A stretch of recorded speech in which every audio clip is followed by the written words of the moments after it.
Mr. Punch presents The Letters of Charlotte Bronte, abridged by Alan Drury and performed by Imogen Stubbs.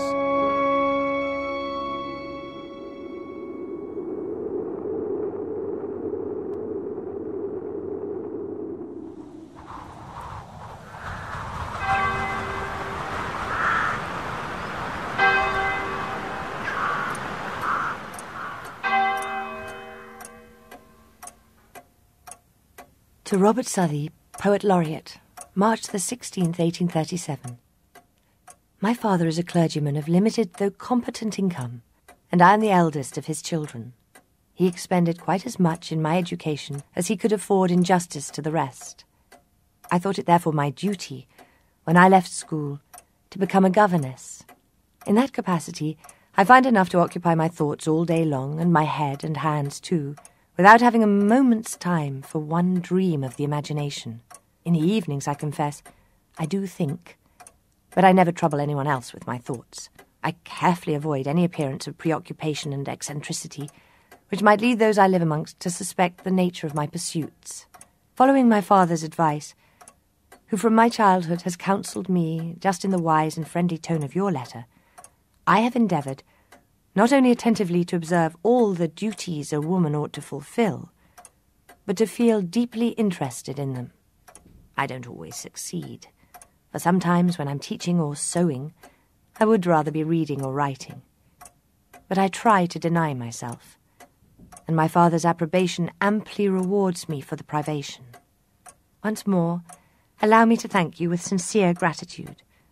I trust I shall never more feel ambitious to see my name in print. If the wish should arise, I'll look at Southey's letter and suppress it. It is honour enough for me that I have written to him and received an answer. The signature, which you suspected of being fictitious, is my real name.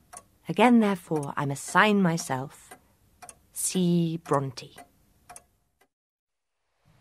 To Emily Bronte, Stone Gap, June the 8th, 1839.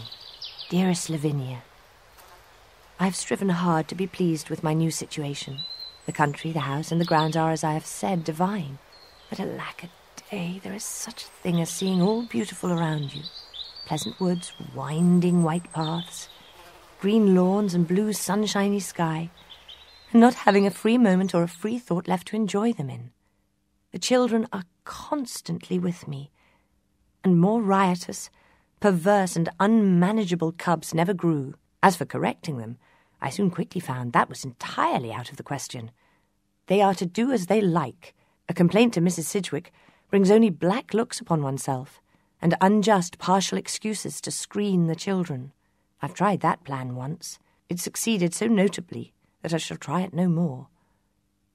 I said in my last letter that Mrs. Sidgwick did not know me.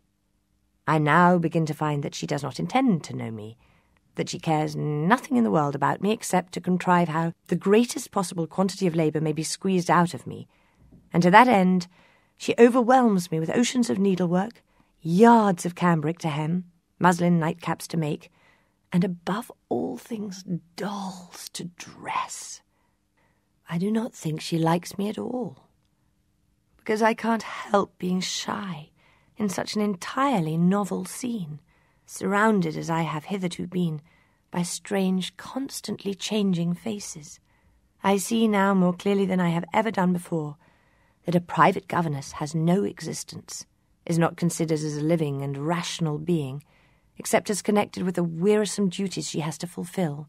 While she is teaching the children, working for them, amusing them, it is all right. If she steals a moment for herself, she is a nuisance. Nevertheless, Mrs. Sidgwick is universally considered an amiable woman. Her manners are fussily affable. She talks a great deal, but as it seems to me, not much to the purpose. Perhaps I may like her better after a while. At present I have no call to her. Mr. Sidgwick is, in my opinion, 100 times better. Less profession, less bustling condescension, but a far kinder heart. It is very seldom that he speaks to me, but when he does, I always feel happier and more settled for some minutes after. He never asks me to wipe the children's smutty noses or tie their shoes or fetch their pinafores or set them a chair. To Ellen Hussey, July the 1st, 1839. Oh, I must not bother you too much with my sorrows, Ellen, of which I fear you have heard an exaggerated account. If you were near me, perhaps I might be tempted to tell you all, to grow egotistical and pour out the long history of a private governess's trials and crosses.